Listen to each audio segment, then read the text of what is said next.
Hey everybody, Jeffco here, and on today's episode we're going to be working on Overland 1. Yes, we're not going to be doing any Ford Bronco tours again because I'm taking the hint and nobody really liked that much. So with that being said, we're going to go ahead and start working on some tile and prepping for tile primarily in today's episode. And what we're going to use for that is a product that's right here behind me. It's called Schluter Curdy board. So Schluter's the company, Curdy board's the surname, and they're a company out of Germany. They make really great products. They've kind of really innovated the whole tile installation process, and here is a piece of it. So this right here is a grid that they apply on the waterproof fabric that this has. So both front and back has a waterproof fabric applied to it. And this material here is actually 2 inches thick. So this is a great builder board that we're going to use for our entire countertop, which then we'll just be able to tile right over it. So this product is strong enough, rigid enough that you don't need any backing behind it. You can just set it right on top of your cabinetry, which we're doing here, screw it down, and set tile to it, put nosings on it, whatever you're going to do, cut out your sinkhole, that sort of stuff, which we're all going to do right now. So come along and check it out. Alright, so this edging has just been dry fit into place. You can see that we've got one full piece that runs 54 inches down the edge. And then we've also got this side, which is approximately 23 inches. And there's kind of an up close of that cool little corner that they make. And so this, like I said, is just dry fit. And now we can go ahead and get our sink template laid out and get the sinkhole cut. Here's the sink that we're going to use, which is made by Kraus. It's an 18 by 18 stainless steel drop-in, which means that it's rimming. So you can actually mount it from the top or the bottom. In this instance, of course, we're going to mount it from the top. And then it has some sound deadening pieces. I don't even know what this stuff's made of. It's like a hard rubber, and it's also coated on the outside. It's very heavy, which kind of sucks, but it also tells me that it's quality. So we'll go ahead and flip it over and get a template drawn of this sink onto our Curdy board. So with our sink upside down in the position that we want it, what we're going to do is we're going to center this sink between the cabinet doors. So you want to perfectly center it in the center of your sink base, and then I like to pull them all the way to the leading edge as far as where the interior of the cabinet relates to. So that's going to give us about 3 inches here in the front. However, from the cabinet's angle, this part of the sink is actually going to be only about 1/4 of an inch away from the 3/4 inch face of the cabinet. So that's going to give us plenty of room in the back here for our fixtures, and that's the important part, is to have enough room for our fixtures. So then what we're going to do is, once we've got this thing set upside down where we want it, we'll go ahead, take our pen or pencil, and we'll just trace out this shape. Now the reason that we're not using the template is because the templates are really shipped as a reference only. You should always check your sink and make sure that your sink is the right size. And if it doesn't match your template exactly, which in this case it was pretty close, but I go ahead and use the sinks. That's something that most granite installers always do, is use the sink itself. So go ahead and use the sink if you've got it. So then once we've got our sink hole marked out, we can go ahead and remove our pieces of edging here in our corner, set them to the side, and then we're going to go ahead and take just a good old-fashioned razor knife, and we'll measure in about 1/2 of an inch from the sink's outer lip, which this varies with different sinks. Some of them have a stopper that kind of tells you how far in you should come, but in this instance we went about 1/2 an inch all the way around. And then we'll go ahead and we'll score down our lines here with our razor knife first. So what we're doing here is we're establishing a line that our saw can follow. And you just want to make sure that you follow those lines really well, that you drew, make it nice and straight. And then we use a flush cut saw. Actually works pretty good. Now this one's somewhat beat up. It's got some painter's tape all over it. This saw's been kicking around for a long time, but it'll do the job. So this works very well. If you're doing a straight cut, like let's say we were cutting all the way across this board, you can score and snap this stuff just like drywall. But since we're cutting a hole out, we can't do that. You could also use a jigsaw. You could use whatever you want. I just think that hand tools, it seems to be a little more precise, and it doesn't make quite as much of a mess. So then pretty much what we're gonna do is we're gonna take the camera and lean it down so you can actually see what I'm doing. And then we're gonna take this saw here and we're gonna just get it started in our crack here and just work it back and forth in really small increments until we break through. Okay, so now we're broke through. Now we can do a full cut all the way across this.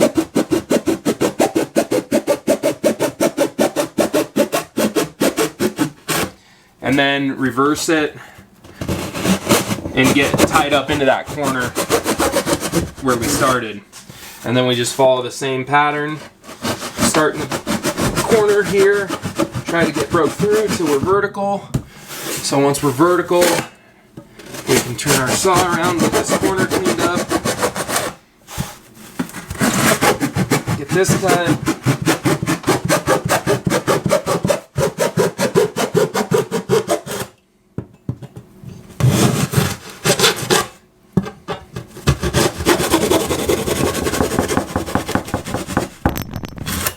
I may have already cut this one without you seeing.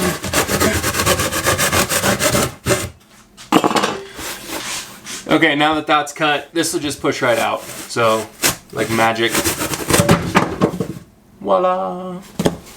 Now, that is essentially an exact representation of our sink cutout. So another thing that we can do is we can use this for a template when we set our tiles. So if we leave this disconnected for now, if you're doing something like I'm doing, where this is going to be one solid piece of tile, we can go ahead and we can trace this onto our tile and make essentially a perfect cut with no measuring. So we'll go ahead and leave this loose and we'll test fit it now for the sink.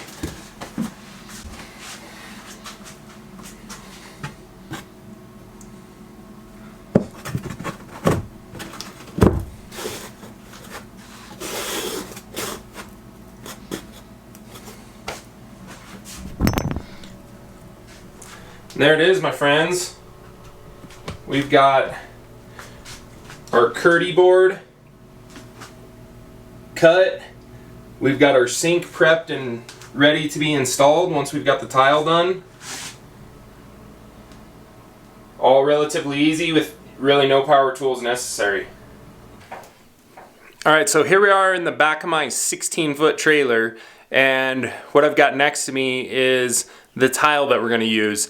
It is really massive. It measures 39 by 9 foot 10, so 39 inches wide, 9 foot 10 long, and this is made by Florida Tile. It's called the Thinner 2.0 series, and we're going to use it in our bathroom as well as our countertops so we can get entire walls in single pieces. It's also very lightweight. So I'll spin the camera around and you guys can see what this stuff looks like.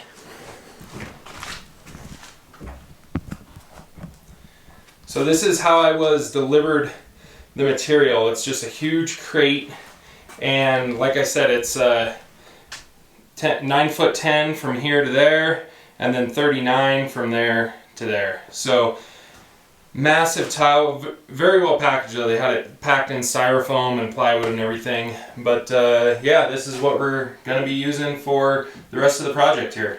All right, so now it's time to go ahead and get the Curdy board screwed down. Now what we're doing is we're actually going to use a couple drops of glue, like quarter-size drops. I threw 6 down, just kind of wet positioning of the Curdy board, and then we'll go ahead and we'll use a mechanical fastener to hold it in place. while the glue dries, and then really the glue will take care of more than anything. But we're gonna run both just because it being a moving vehicle, I figure having a little bit extra protection to keep things from cracking and bending and breaking will be a good thought. So first off, this is a product that I use that is not a recommended product for Schluter Curdy board or the Schluter company at all. What this is made by Huber. This is called Zip System Liquid Flash, and this comes in large tubes. You can also get it in like the 20-ounce sausage caulking sizes, as well as small tubes. The reason I buy this is because it's readily available at my hardware store, and it works just as good as the actual stuff that Schluter sells with their product. This is very expensive, so is the Schluter product, but this won't burn through foam. That's the main thing you need to look for, is that you purchase something that doesn't burn through foam. So this is the caulking that I'm going to use, and we'll use it a lot more once we get into the shower, but for now all I'm doing is putting a couple drops of it down before I go ahead and install the 2-inch Curdy board on the countertop. And then following up that, we have Curdy washers, which these washers come in packs of like 100, and the main function of this is simply to keep the screw from crushing into the material. So this is distributing the load that the screw puts on the material. So go ahead and get these installed now.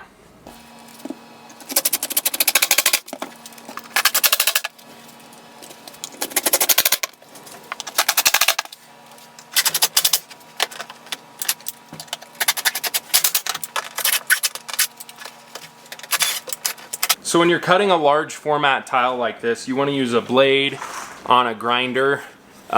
This blade is made by Cyclone. It's got a bunch of ridges in it. That's going to allow for clean out. It's going to make it cut a little bit faster, and I also highly recommend a thin kerf. Don't just go to Home Depot and buy the cheapest blade they have. Get a good blade. You'll thank yourself later.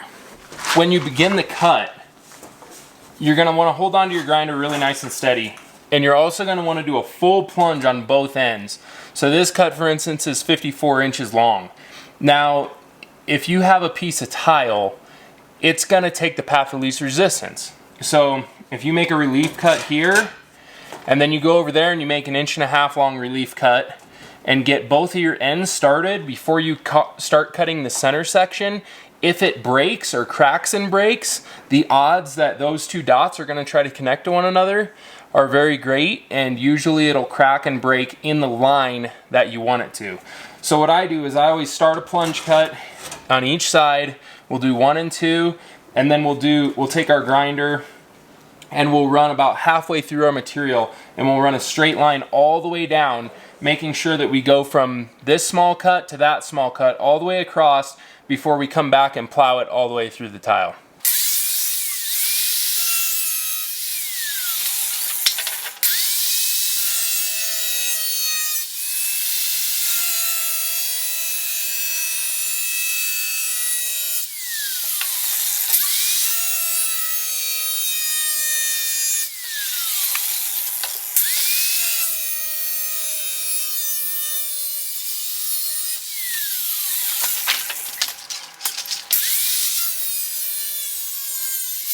So cutting the sink cutout is essentially the same thing as making a straight cut. The only difference is you want to put your leaf cuts in the corner if it's a square sink. If it's a round sink, you'll actually just keep running the circle, plunging a little bit deeper with every pass. But on a simple square sink like I have here, we go ahead and we plunge all the way through on our 4 corners, and then we connect all the dots, and then what happens is we get a nice square piece that falls out, and it's a good clean cut with no breaks. So we're going to go ahead and do a dry test fit here. I'll show you guys that. And once we make sure that the sink fits properly, then we'll go ahead and get this thing mudded up and installed for good.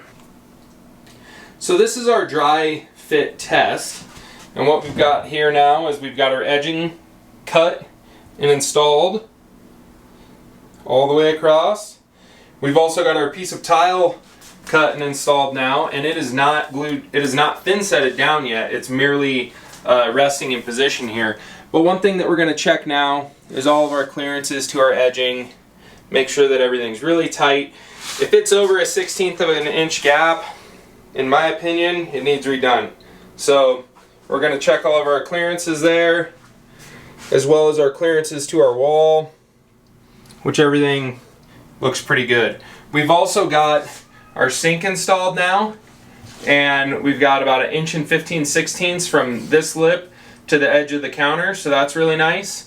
And we've also got plenty of room behind the hole here for the nut of the fixture to install. So I think we're ready to go ahead and get this thing thin setted into place. So now it's time to talk about thin set or mortar. And what we're going to use today is by the manufacturer Ardex, and it is their product called X5. And X5 is a polymer modified mortar or thin set, and it is great for large format tile. It's also good for indoor or outdoor use. It is very elastic, so it allows flex to occur within the tile substrate, which in an RV seems pretty important to me. And it's all around just a great workable product. Now, I've used every brand there is practically, from Latacrete to Customs, Secure, Tech products, Schluter products. I've used all these over the course of many years. Tile installing used to be a profession of mine before I started building, and over all those years, the best thin set I could find was Ardex, and it remains to be the best in my opinion. So that's what I'm going to go ahead and show you guys today on this channel, and we'll go ahead and get started installing it. So the first thing we're going to do here is get our mortar pushed in to our edging material, and that's actually what's going to hold the edging in place. I did run a bead of that caulking behind the edging before I applied it to the face, but the real work is done by this set up here on the edging material itself.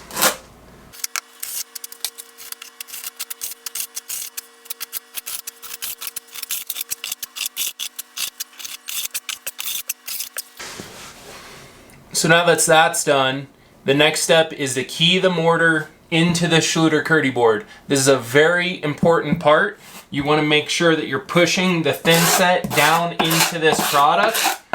And what that's going to do is it's going to get it up into the pores of the fabric and give you good adhesion. So definitely key it in before you trowel it out. And when you're keying in your mortar, you're going to use the flat side of the trowel.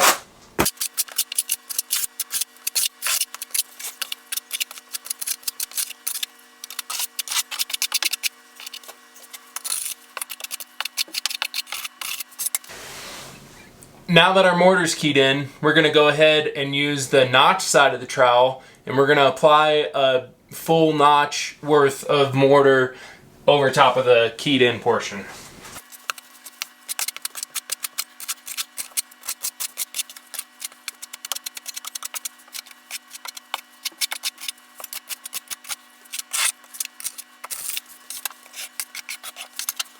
Now we're going to do what I call back buttering. So it's kind of a tight space here, so I get this piece standing vertically.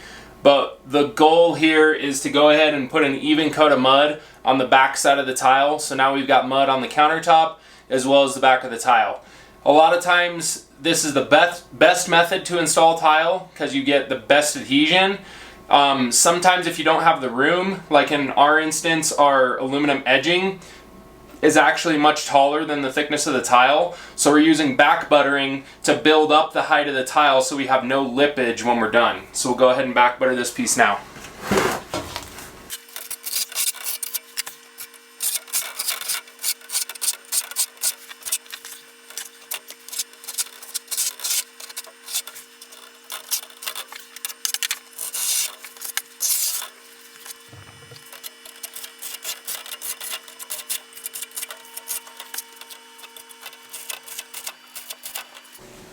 Now we're back buttered, we're going to go ahead and install this piece.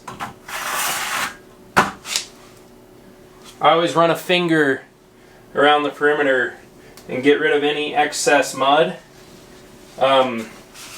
Just that way it makes for a cleaner install, and you won't have to clean it up with a sponge or anything later. I've always been the type to think that if you can clean it up before, why not just do it in the beginning and then not have to have a mess afterwards. Let's go ahead and do that. And then installing this is going to be difficult.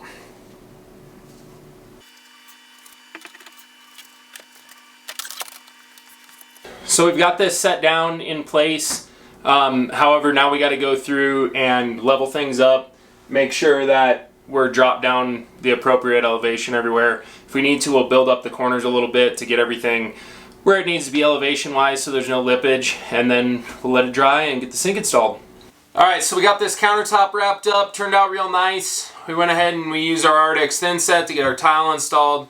We used our zip flashing caulking to hold our nosing in place, and we've also got some cute little red shims and some tape just to keep everything tight and the way we want it. So that's going to sum it up for me today. I hope you guys enjoyed this little bit of tile work that we did. There's much more to come when we get into the bathroom, so keep following along. Subscribe. Do that. Just subscribe. That's awesome. Seeing people following you around doing your projects makes you want to film more. So do that for me, like the video, and we'll get together again next weekend and hopefully be working on the bathroom, which is going to be a pretty big deal. We're going to do a linear trench drain in there, and a toilet, a cassette toilet. I don't remember the number. A Thetford toilet is what we're going to be doing. So come on back. We'll check it out. Thanks. Have a good one. So now we got the countertop finished up, and as you can see, it turned out pretty nice. We got some tape here and some shims holding things in place just the way I want them, and we'll let this dry up. And between now and then, I think I'm not very good at making YouTube videos, but this fucking cabinet and countertop looks pretty goddamn sweet. Let me tell you what,